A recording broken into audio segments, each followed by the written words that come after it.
Kung gusto ka, nagkinabuhi tayo kang Kristo, kinahanglan natin ang confidence. Walking in Christ with confidence. Iyan ang sa pagsalig. Ang pulong confidence means relation of trust. Kung na meaning sa pulong confidence. It is a reliance on another's discretion.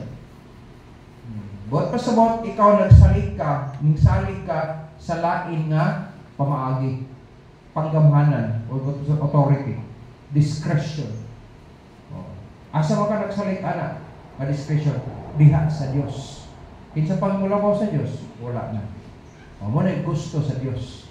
Nga magkinabuhi ta diri sa kalibutan, sunod sa pamaagi sa Diyos, no? Nga may pagsalig. Ay mo kalimot nga nangaluwas sa pinagi sa pagsalig dato. Pagtuo ba yan dahil lang nga na. Nya ang pagtuo nagagikan ko na sa pagpatalimog sa pulong sa Ginoo. Confidence. Diha sa confidence may igsoon sa atong pagsalig sa Dios nagabatuntang assurance sa atong salvation. Ang atong kaluwasan hatag sa Dios. Ang kasiguruhan sa atong kaluwasan hatag ra pud sa Dios. Ang security sa atong kaluwasan hatag gihapon sa Dios. Dili gihapon ato, no? Kung maghisgot ka sa 1 Peter 1:9, ihatag ra sa Dios sa dihang mituo og midawat kaniya. Pag ingon pa nimo sa John chapter 1 verse 2, ang relationship ingon ama, ingon nga anak, hinatag ra gihapon na sa Dios. Wala kitay rason nga dili ta mo salig sa iya. Walay rason nga dili nato ipaubaya sa iya ang tanan. Nga naman, iya man tanan.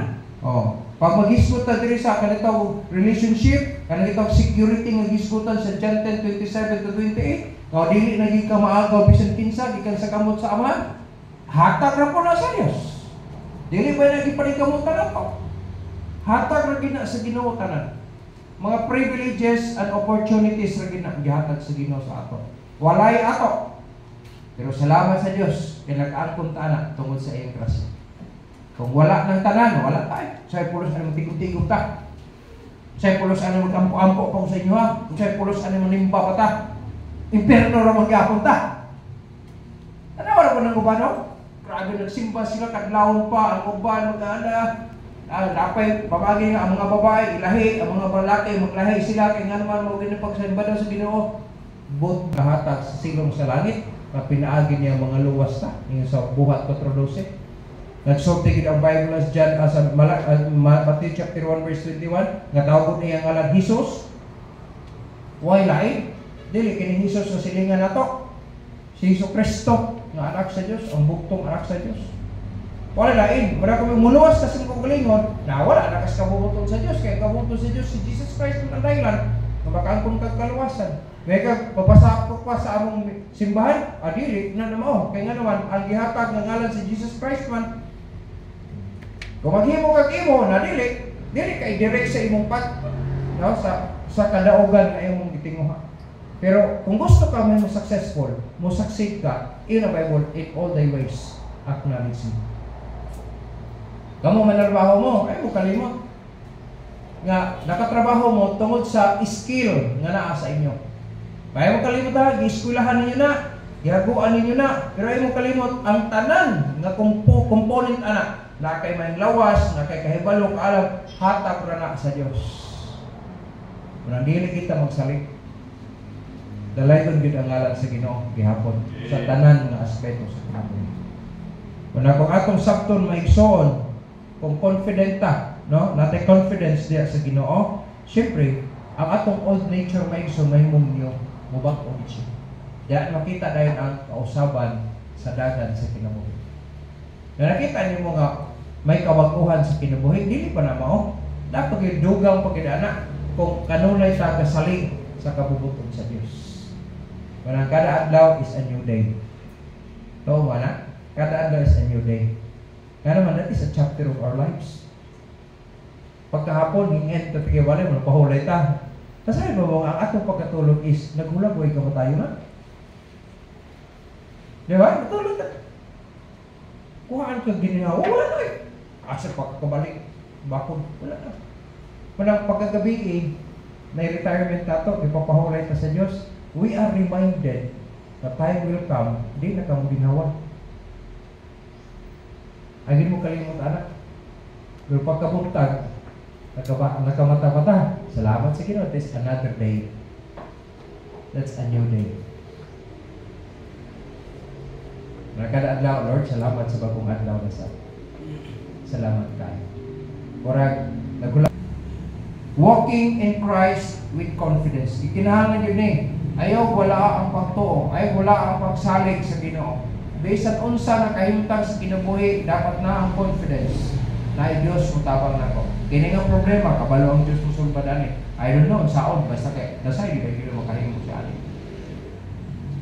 Mao na siya kung confident ka, tungod kinaay imong gisaligan, ngano matlok man ka, ano mapala ka man ka. Yung dito sa latest question niya, pastor na, wala sa rakaw, tibat citron. Wala sa trabaho ron. Maulaw tayo magpatrabaho, wala tayo bisa sunan, dito kapalit. Amen? Ano man? As the Lord provides. Sa atong pagpamuhat, dapat sumala sa kabubutan sa Diyos. Yan naman, nakaka-confidence sa iha.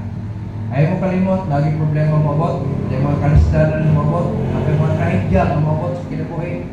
Pero kung masaligon ka sa Diyos, no need to be worried. Yan naman, mas labaw ang Diyos sa tanan. Muna itong isaligan. Amen? Ang supply sa living, dili na dapat mabalakata. As long na kinabuhi ta, sumala sa kabubuton niya. Narbaho ta, nagkinabuhi ta, sumala sa kabubuton siya. Sige, i-provide sa Ginoo sa tuwa. Kung sa'yo mo abot na to, dapat mag-learn ta o gitawag og contentment. Contentment ta. Dapat contented ka unsay naa. Dili ko gusto na ko ingon ana. Dili maayo ang kinabuhi Kristiyano demanding. Pwede mo ta makahayo sa Diyos, di ba? Pero di, dapat magdiman-diman ka. Lord, dapat ingon ana yun. Kinsa mo ka? No? Kinsa mo ka? Dapat ako matuman kung Diyos. Pero ba? Dapat din at angay nga. Huwag kang pag-inoon, Diyos, di ako. Anong imo mo kusubuhon? Kung nag-demand ka, dapat ang pag-demand ba ko, wala kang gisu, wala kang mas taas kang authority. Kung nag-demand ka. Dili ta, hangyo ra ta sa Ginoo. Pwede man ta makahangyo niya, pwede ta makapangayo niya, pero dili angay nga mag-demand ta sa iya. Amen? At ang hinumduman na ha, samtang nagkinabuhi ta diya kang Kristo, ay din mo kalimot. Sabi na, first thing is confidence. With confidence. Ay mo kabala ka sa supply. Kaysa atong pamuhion, dili gyud na problema ang atong gibuhi. Manok, baboy, testingan ninyo pag-analyze. Kinsa na problema sa feeds ana? Kinsa na problema sa kahimtang sa imong binuhi? Dili ang mga binuhi nimo. Kung manok pala tugaw, bisag nami, naniwala na siya. Tugaw ra gyud tugaw. Tingala ka mga non magtingog sa manok, paghikap nimo na, bukog og palit naman lang dili. Awagin mo problema mo, manok. Ikaw ang na-problema, nagniwang siya. Dapat na na, kita anak na sa Diyos. Nagkinabuhi ta sumala sa kabubuton niya. Wala tayo ang kabalakan. Na naman, siya ang nagbuhin na to. Ulitan niya pagkanoon, awat na mo. Siya, kung saan pa rin mo panikama? Kamit akong bayaw itong una, Pastor, mabalik ko. Ang nagita, step by step ako. Nagkinatag rasya sa Ginoo sa matataroon ko niya. Muna, as we walk in Christ, we need confidence. No? Kay kung naatay pagsalig sa Dios, dili bukat. Dili bukat. Di sa pag may problema, dili bukat. Paghambin nimo sa mga kahintang. Kaya na kay confidence. So dapat naataani.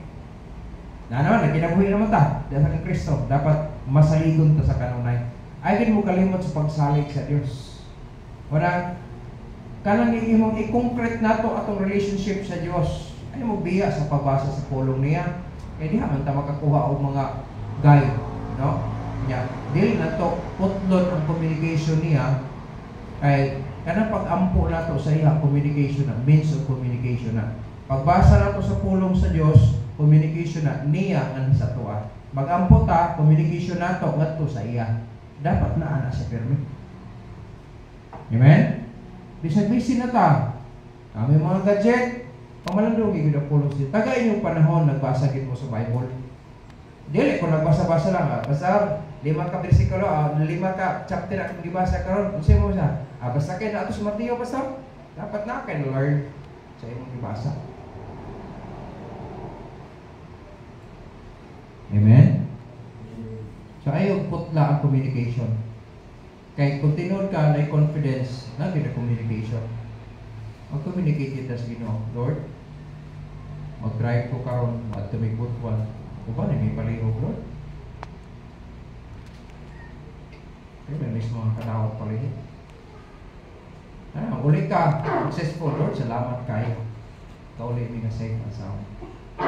Diba? Kung ga-acknowledge ka kanunay sa Diyos, hindi mong buhaton yun. In all the ways, God, bisa pa natudlo ka, bisa pa, dapat di-acknowledge niyo nga ang kanang tanan mahimong madahugon tungkol kinaasya. Mo na confidence. Amen? Amen. Ikaduha. Apit ko mahuman. Ikaduha na. Ang ikaduha, walking in Christ with obedience. So nagsaling na ka. Na may mga giya ang Diyos na angin itong buhaton.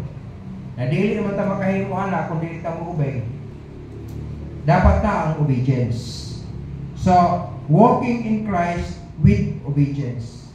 Sa Deuteronomy chapter 11, verses 26 of 27, yung ang Bible diha, nag-give blessing sa obedience. Nag-give blessing. Tanawalan ka sa Bible. Sa verse 26, Deuteronomy chapter 11, verse 26, yun ang policy, behold, I set before you this day a blessing and a curse. So, ang Ginoo nagtandag sa imuha, sige ikaw pili asa man ka, panalangin or tunglo. Na sa normal Kristohan wala gyud pangandoy tunglo. Isa pa sa mga backslider, ay ginumaan ko ng tunglo. Blessing yun. Pero kanusa daw di mo maangkunan ang blessing? Yung sa verse 27. Yung sa 27, a blessing if you obey the commandments of the Lord your God. So, kinahanglan itong obedience. Kaya ang blessing daw, maangkunan mo sa obedience. So, samtang nagkinabuhi ta, lakaw sa lakang ng gibilin, no? Gihatag example ni Jesus Christ. Masaligon na ka sa iya.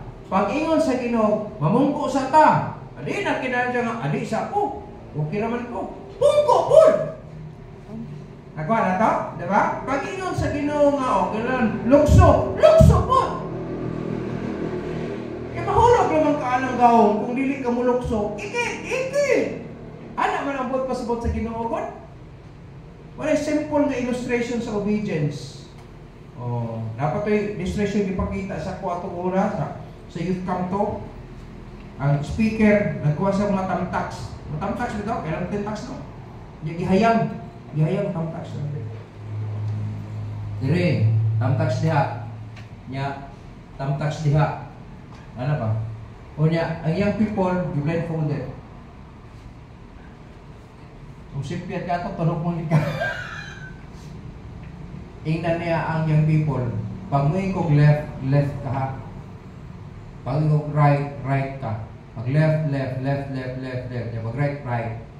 Kaya, di man siya kakita kung si tumba niya. Pag musubak siya, sure na ang iyang tax tiil. Right for din. Iyon ani ang kahimtang tibalik ang Diyos na sahid sa atong unahan. Kita wala ta kahulog ra blindfolded. So pag ingon sa Ginoo, right. Lakang right. Left. So ma-skip yun mo ang tamtax na kay na may guide nimo pero di ka mo follow. Tumba nimo tamtax. Murag ingon ana ang kahimtang. Kung dili ka mo follow, dili ka mo obey, wala. Sayang, nagsalig mo nung taka sa kuha, di mo ka mo tuulan ko. Diba? Alam na pagka-istorya, ingon. Ina na kayong kamaliso. So dapat, masaligon mo ka sa Diyos, dapat pasinuntan ang kulong taka. Diba? May mga latin sa Bible yan, may mga panahon, patuhatagot na sa itong first fruit, may panahon tudluan ta sa atong tithes and offerings, may mga panahon dasigon ta sa mission giving, No? Napay mga para mag-preach pa kita para sa ato ang mga anniversaries. Yan, daghan kayo na siya. Pero wala gyud reklamo ang kasing-kasing kung masinugtanon ka. Wala man ang nagmatter kung dato o pobre ka. Kung naay obedience sa kasing-kasing nimo, di na problema. Kay bisa pag wala kay kwarta, lagi sa kasing-kasing muhatag ka. Kaya naman obedient pa ka. Pagtanaw sa Ginoo, ay nagsaligan ng tawana. Paghatag sa Ginoo, libre, yes! Narakam, pagkahatag din ko 100 sa akong pledges. Ngayon naman kayo na, sa imo kasing-kasing. Kada ba yung nga klase sa mga Kristohano? Dili lisod ng panalangin. Dili lisod ng panalangin. Na yung mga panahon, sacrifice pa kita, maumaoran na, pero tanaw niyo mas importante, mas kinahanglan mo kiniyak sa kuha. Sige lang na. Makatarigin ka ako ng Ginoo sa sunod, bahala lang. Tapong na sa nimo. Kabalo ka nga mas very need pa niya kaysa imo. Pagtanaw sa Ginoo, okay po rin bataan, no? Ibisag, maorang sa iya, niya nang gamitan na, pero tanaw niya mas importante pa sa iksod to, kitabang niya. Mas tagaan pa na kutukan niya. Ano ba yung nanang kaimitang? Kung sa'yo mo bati, pwede dyan nga, okay po rin kawanan. Kanalas na lang? Kung saan na lang ang Diyos nga wala yung sarap, sige sa mo sa'yo. Ang obedience may isol, di kinala to, samtang nagkinabuita, uyok sa lakang magibilin sa ato, Ginoo Kristo. That's the second, number 2. Amen? That's number 2. Walking in Christ with obedience. Ang pulong obedience may isol is an act of obeying, the quality or state of being obedient. Muna ang pulong obedience. Ingon sa Samuel, 1 Samuel chapter 15 verse 22. Nahita mo na sa panahon na gisuko si Saul, si King Saul unta na ipapatay ang mga Amalekites. Pero insya nga, kung sa manong tingog sa mga, kung manong baka man ron, magkana, siya ang mga tao mong God, nag-spare para sa halal. Pero siya tuwag sa Ginoo, siya tuwag ni Samuel. Samuel said, "Hath the Lord as great delight in burnt offerings and sacrifices, as in obeying the voice of the Lord? Behold, to obey is better than sacrifice." Mas labaw pa na kayo. Nag-sacrifice ka, pero sopak sa kabubot sa Diyos, adili mo. Ang obedience yun ang pinaka-best. To obey is better than sacrifice. Amen? Wala, apil na siya kay Exod. Ay, di mo na lisod tingali sa pagsabot, at di ito pag hinumdum tingali. Ako ba kinabuhi ko dahil sa Ginoo. Ingon to sa pastor, confidence number 1. Sunod, obedience. No? Ito yung tanan, obedience. Yan ang isang hinumduman, confidence. Number 2, obedience. So, obedience, di na kita makalikay, kaya nga ng Ginoo, till I come, give attendance to reading. Malandaw na kita sa Bible, alay, kaya ingon sa Bible niya. So, kung wala, di na request. So, na, no? Till I come, give attendance to reading. Nasa Timothy na, 1 Timothy chapter 4 verse 13, kung ako sa'yo, 1 Timothy chapter 2 verse 15. No? Siya, notwithstanding, 2 Timothy, 4:15. 4:15. Apa? Tayo na eh. 1 Timothy 4:13. Diba? Yung sa Bible, till I come. Give attendance to reading. Kung saan pasahon na na comics, siyempre ang pulong sa Diyos. Liwan ka anak. Kanindot anak sa iyo sa pulong sa Ginoo. Diyan naman sa verse 15 na iyon na Bible. Meditate upon these things. Kung malandong daw aning mga butangan, na siya? Yung sa verse 15. Give thyself wholly to them, that thy profiting may appear to all. Liwan ka anak. Kanindot kayo na. 1 Timothy chapter 4 verse 15. Iyon na pulong sila. Kung malandungan gapon na siya. Kanya, hatagan na siya buo, no? Kapagtagan para sa imong kaginansya. Liban ka na, kahayahay kayo, ano no? Na nag-isulti ang pulong sa Ginoo. So, di na ta makalikay anak. Praying, no? Ingat po sa praying without ceasing. Naan sa Bible na. Giving, gisulti sa Ginoo po, giving na. Give and it shall be given unto you. Ingat ang pulong sa Ginoo, na siya. Tithing, isamot. I will open the windows of heaven, and rebuke the devourer. Ayaw mo kalimutan sa verse 11 ang pinaka-the best diha. Pag-ayo, no? Winning souls. Apil na diha ang pagpangabig ko kalang. Part na sa itong obedience. Then, living righteously. Nagkinabuhi ta, nagsangyaw ta, dapat nagkinabuhi ta, tarong. Araw wala kabato ang mga hidden sa ato. Tuko makala. Istorya na pero grabe na sa kamarama. Ano? Pero nagkinabuhi kang tarong, wa siya kasulti. Pilong. Siya ang baba. Kaya pura di ka katauhan. Pero mo na itabo kang Lot o yung asawa. Sigawas na mo kay, laglagon na sige naman. Laglagon po, ka. Nalaglag noon. Kaya naman, kaya kung tarong pa to sila ng mga ginikanan, nagpuudyo ko ba? Itong mga anak ko, mahadlokon ko to sa Ginoo. Wala si kandok ng ginikanan. Si kandok sa anak. Muna siya ang kaiptang Mike son. So, samtang nagkinabuhi ta, samtang nagsunod tas kabubuton sa Dios, kinabuhi ta, ipakita na to ang kinabuhi tarong. Purisot ta ginagtarong basta magbubita sa Ginoo.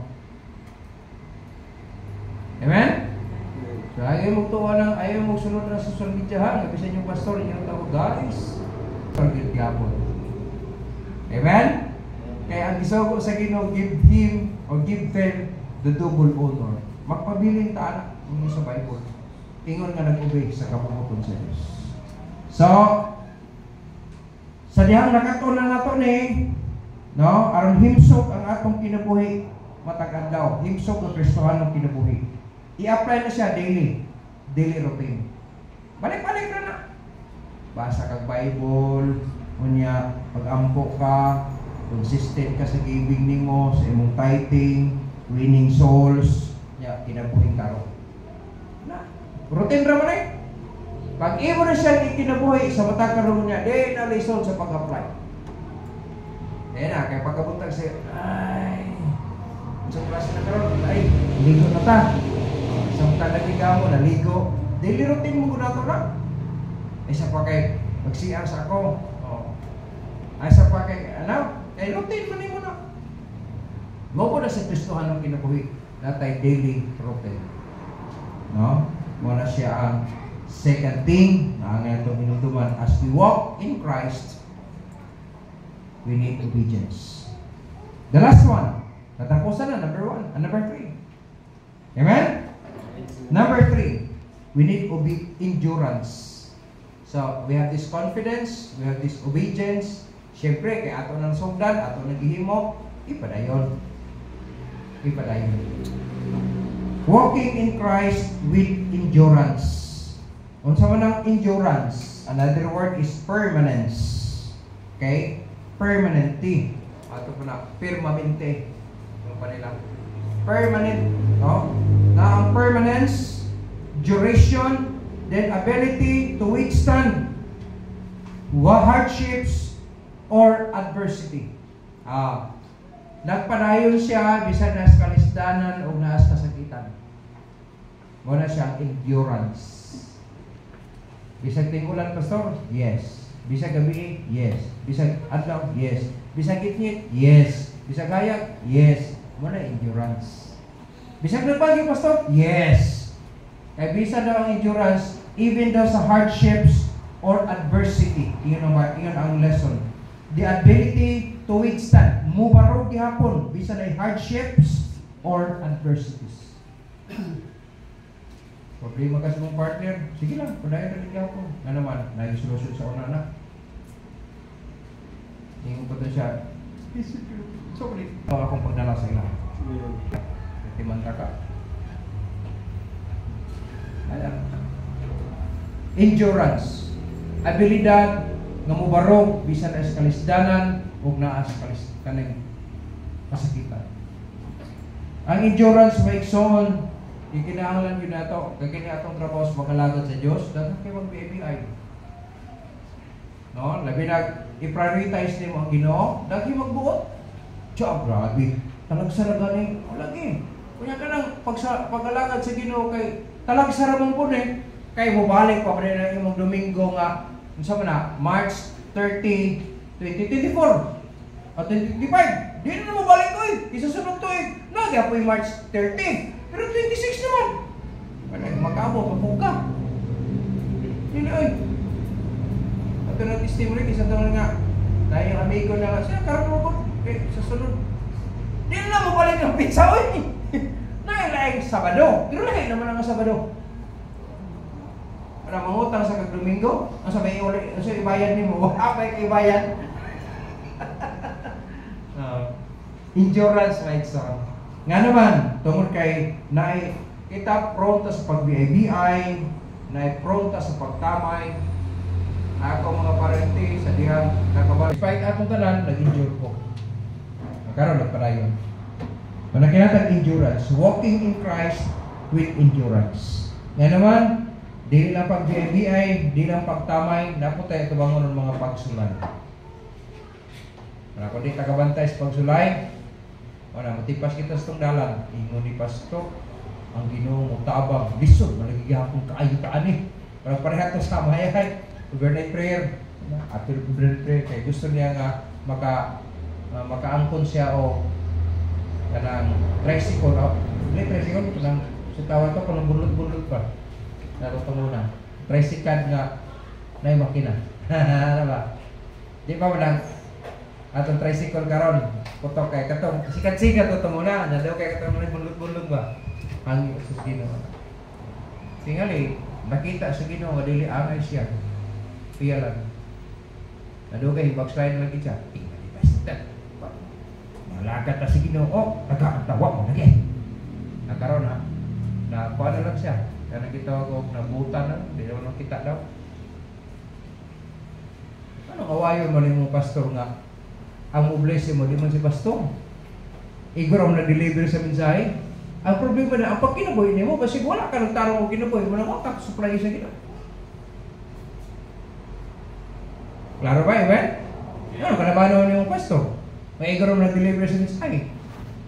Okay, bisa pag nanarbaho ta, naging panahon ng abiki. Na yung mga parents mo ito diri. Yan dapat yung mga balatian. Ano? Nausay na itong gihiwo ito, ya. Mapiktuhan tan, sakit na yun ta. Alam na ito, nasumawag kapin. Naipit ito na tumot ka. No, sakit ba yan? Agianan ito muna. Ito, dito ko supuan. Kaya anak na yung mga instances kaya po. Apil na sa itong mga balatian. Bisa kung saan ka kamping-kamping, ay, pa na musipit dito. Adi kayo musipit, masakit dito ta. No? Sakit dito. Na yung mga balatian. Kunya, kanito kawalan kun. Hukuman pa. Na kung mag-focus sa anak, wala ta endurance, wala, di na ta makapadayon.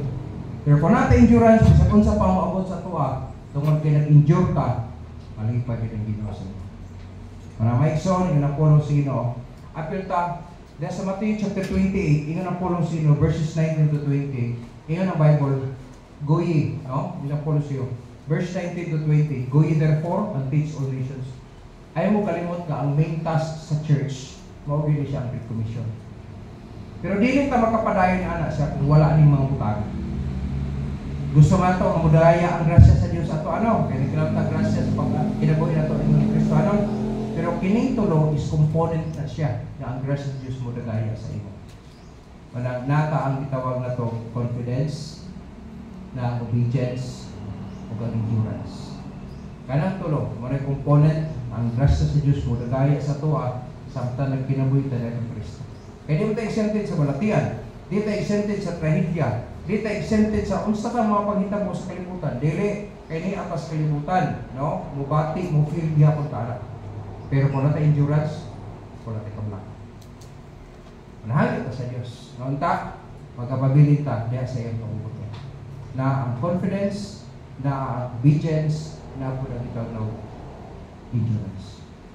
Ingon ang Bible, ang security gihatag sa Ginoo, nga may promise sa verse 20. And lo, I am with you always.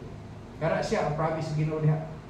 And lo, I am always, I am with you always, even unto the end of the world. Then amen. Amen means confirmation. Kung atong sabton may igsoon, wala kita pasagdi sa Ginoo. Wala, i-maintain lang nato ni mga utanga.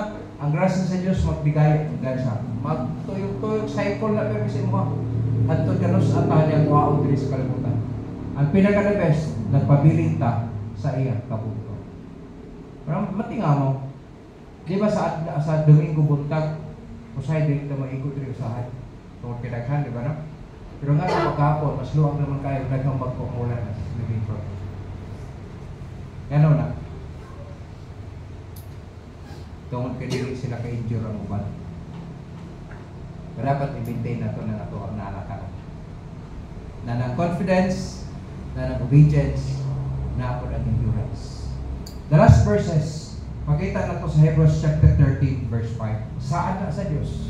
Sa nag-endure, no? Saan na sa Diyos? Hebrews 13:5, yun ang pulos Ginoo. Hebrews 13:5, yun ang later conversation be without covetousness. And be content with such things as ye have. For he hath said, I will never leave thee. Kana nindot kay na nasaan si Ginoo, nor forsake thee. Kana nga mga saad, sukat pa gina itong una, hantod sa atong panahon karon. O wala di ko kahinumdum na himpaltan siya sa atin. Kahinumdum ko itong una, pagsugod din. Walking in Christ with obedience and walking in Christ with endurance. Then ingon na Paulo sa Ginoo, I will never leave thee nor forsake thee. Ay mga panahon, wala tay budget. Sige lang. Panay nagapunta na kung tayo kinabuhi. Kanay yung wala kayo kinabuhi, dito ko na yun. Siyempre, dyan ko pa na yung wala kinabuhi. Pero samtang may kinabuhi, dapat mo pa na yun. Yan naman, ay isa ng Diyos, I will never leave thee nor forsake thee. Mahumat ka sa itong service karon. Ato tapadlo sa mga trabahoon nga atong dito sa pagkinabuhi na to. Mubalik ka po sa mga trabahoon sa pagkinabuhi, no? Para sa living na to. Kaya mo kalimot ang tulong kabutan as we walk in Christ with confidence, with obedience, with endurance. Ayok, manasabta na to na. The last verse in iyong Paulus, I will never leave thee nor forsake.